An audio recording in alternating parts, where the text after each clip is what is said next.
qualité yi merci beaucoup internet yi wax dëgg yàlla vous avez fait notre journée ndax ci sondage yi wane ngeen ne yéen ñu doy waar ngeen yéen nag xale yi laay waxal waxuma ak yaay yi ak papa yi alors ajaratu ni ki démb annoncé nañu grève de la faim bi nga xam ni jigéen yi féete fële ci prison bu des femmes dañu ko tàmbali di grève de la faim di naqarlu condition de détention yi nga xamante ne moom la ñuy dund.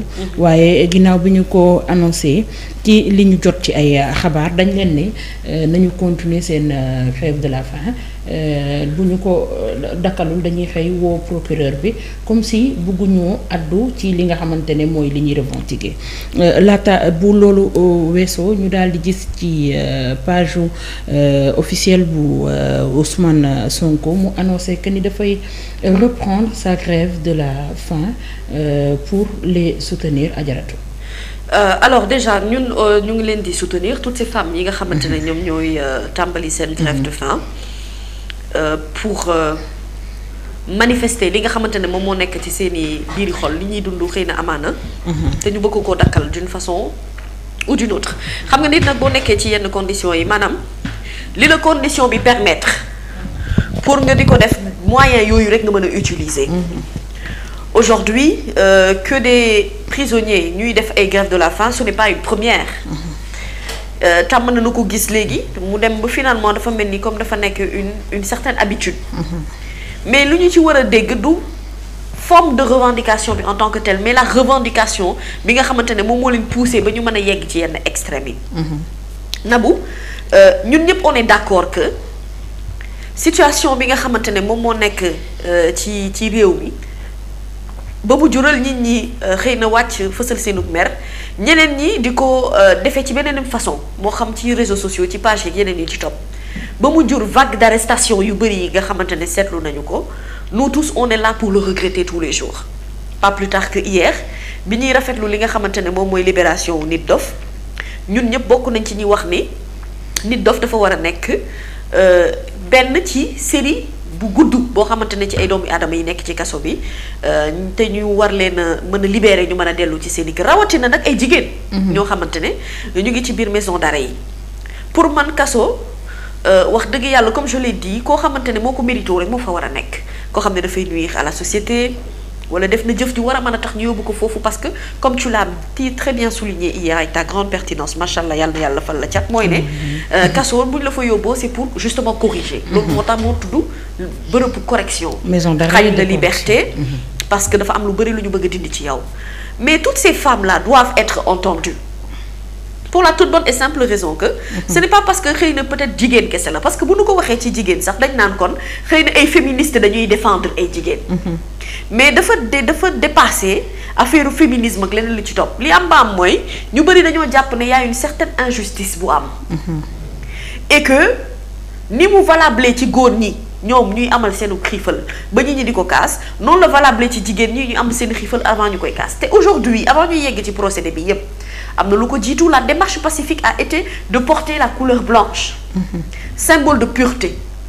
foofu rek le message aurait dû être décrypté waroon nañu comprendre ni situation bi ñu nekk nii nekkul situation boo xamante ne ñoom ils sont en train d'abdiquer silencieusement en attendant que leur sort soit scellé le fait est que bu ñu la jàppee déféré la yóbbu la kaso na bu dañ la war a àtte boo dee purger sa peine au moins nga xam ne yow maa ngi purger sama peine parce que yoon àtte na ma ci lii te war naa tëdd nangami durée.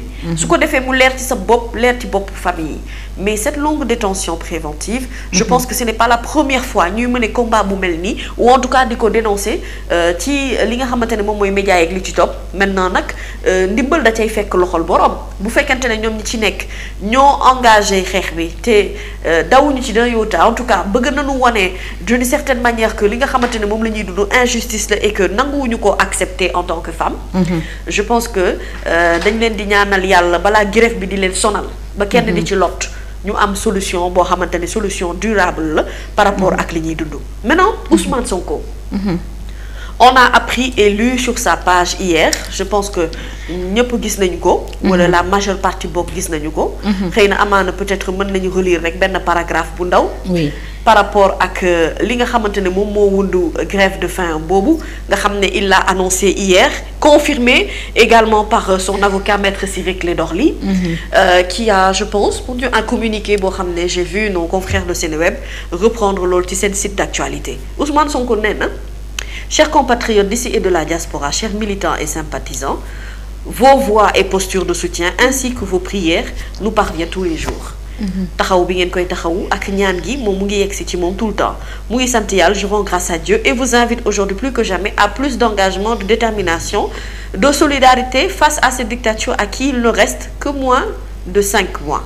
Je vous rappelle en conséquence notre droit constitutionnel à la résistance. Maintenant, il a décidé de reprendre sa grève de la faim pour marquer sa solidarité avec ces vaillantes sœurs patriotes injustement arrêtées. Merci Mbaye. Pour avoir exprimé leur opinion publique. Merci beaucoup Mbaye, tu es le meilleur réalisateur. Ensuite écroué et détenu depuis plusieurs mois au camp pénal de Liberté 6.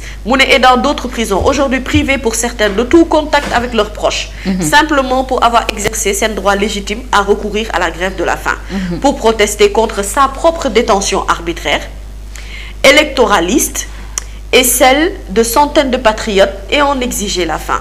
Mes chers compatriotes d'ici et de la diaspora, chers militants, je vous invite à plus de persévérance, de combativité, de détermination et d'endurance. Eux se battent pour les 5 prochains mois, nous nous battons pour les 50 prochaines années. Ça, ce sont les propos de Ousmane Sonko. Vous pouvez lire sur page Facebook. Oui. Merci beaucoup Mbaye Anta de l'avoir partagé avec nous. Ça fait un bon bout de temps. Depuis que nous avons annoncé grève de faim, il faut arrêter, il faut Dakar, qu'il est à l'hôpital principal de Dakar. Et l'information nous a été confirmée hier d'ailleurs par le quotidien, parce qu'on en débattait ici, quand il s'agissait, nous et que chaque jour nous avons écouté, qui a les contribuables sénégalais. Aujourd'hui, j'ai l'impression que ce Ousmane Sonko là a envie de dire, même si vous faites dama nopi, même si vous faites dama nek hôpital di xex ak di jankonte di ñafé pour mëna juk ci jangoro ji nga xamantene mom mo teural té bokku na ci liko gëna sonal grève de faim bu ko wundon bu yag lool, que c'est quelqu'un qui n'est pas décidé à baisser les bras.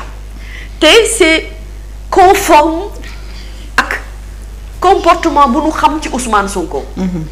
Mooy ne nit la koo xamante ne il est résistant te ci forme bi nga xamante ne moom la mën a xeexee daf koy utiliser jusqu'au bout.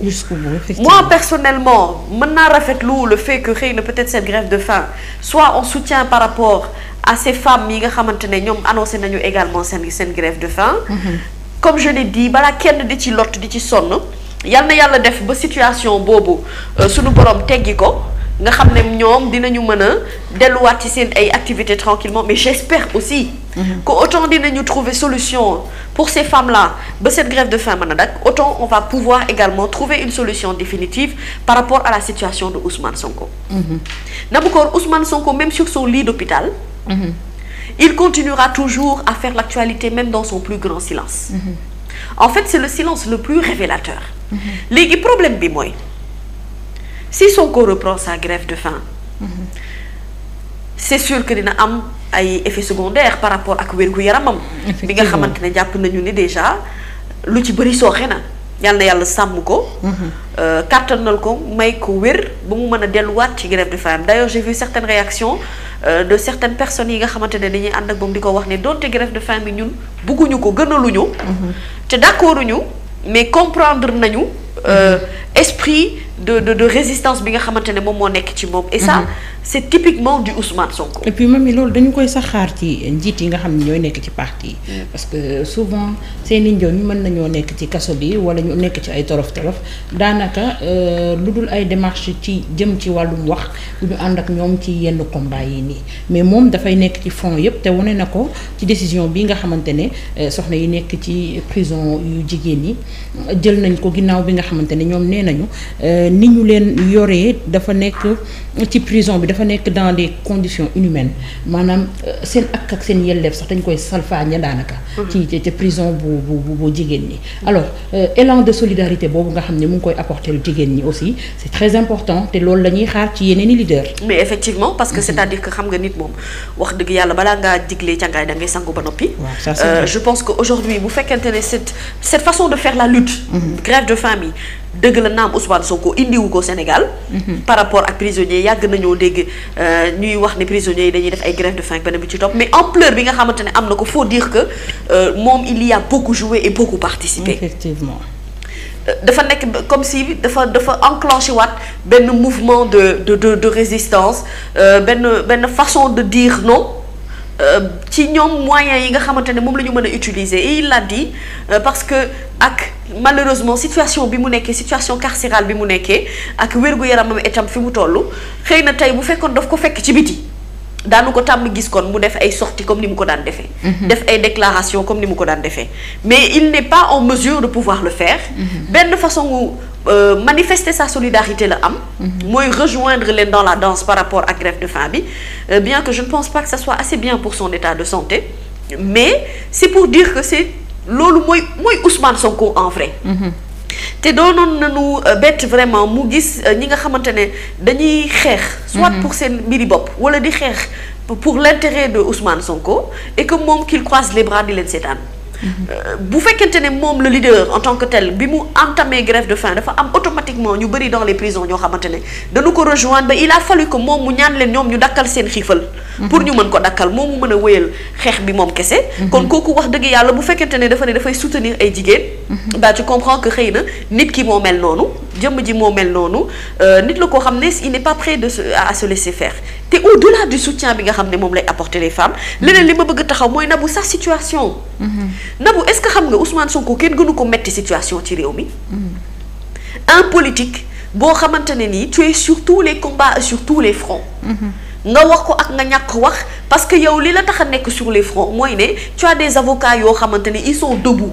H24 7 jours sur 7 di tenir di gàddu ay dossiers di dem ay tribunal di jéem a xool naka la ñuy def ba seetal sa der beneen bi ci topp mooy Ousmane Sonko il a le poids de la population sur son dos ñenn ñu bëri ci ñoom sénégalais yi moom la ñu bëgg moom la ñu àndal moom la ñu faral ce qui fait de lui d'ailleurs le leader incontestable de l'opposition kooku charge boobu responsabilité boobu ndaga mu ngi diis ci moom ca ba muy libre di mën a dox ay activités am rawatina bu fekkente ne dañu koo tëj ci biir kaso bi.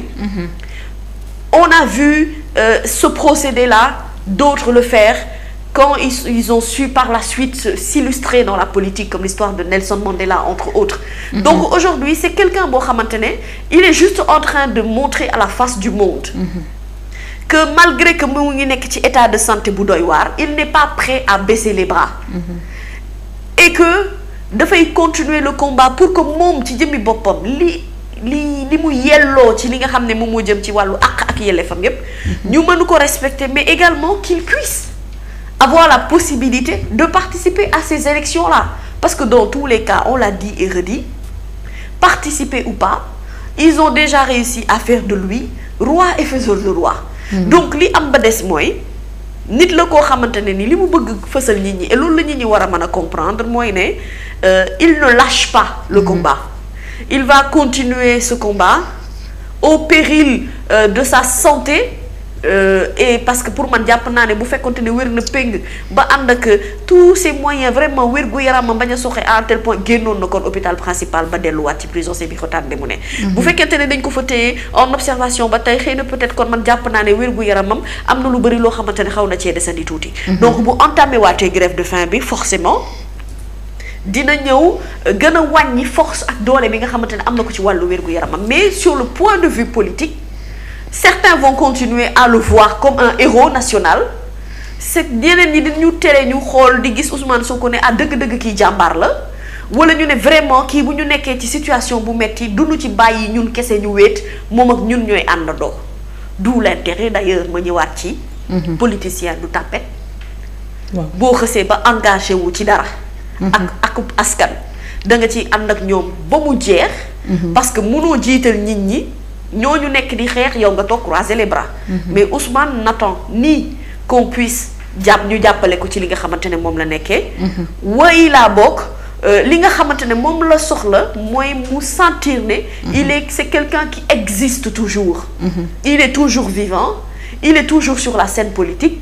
et c'est quelqu'un bi nga xamante ne li muy dénoncer jëm ci wàllu injustice du tey la koy noppee bàyyi même bu fekkente ne daf ko fekk ci état de santé bu doy war. effectivement jërëjëf Adja Ratou waaye dañuy des ba tey ci Ousmane Sonko ni ki démb gis nañu benn communiqué daal di génn ñuy xamal ni après récusation du juge Sabassi Faye l'agent judiciaire de l'État c'est finalement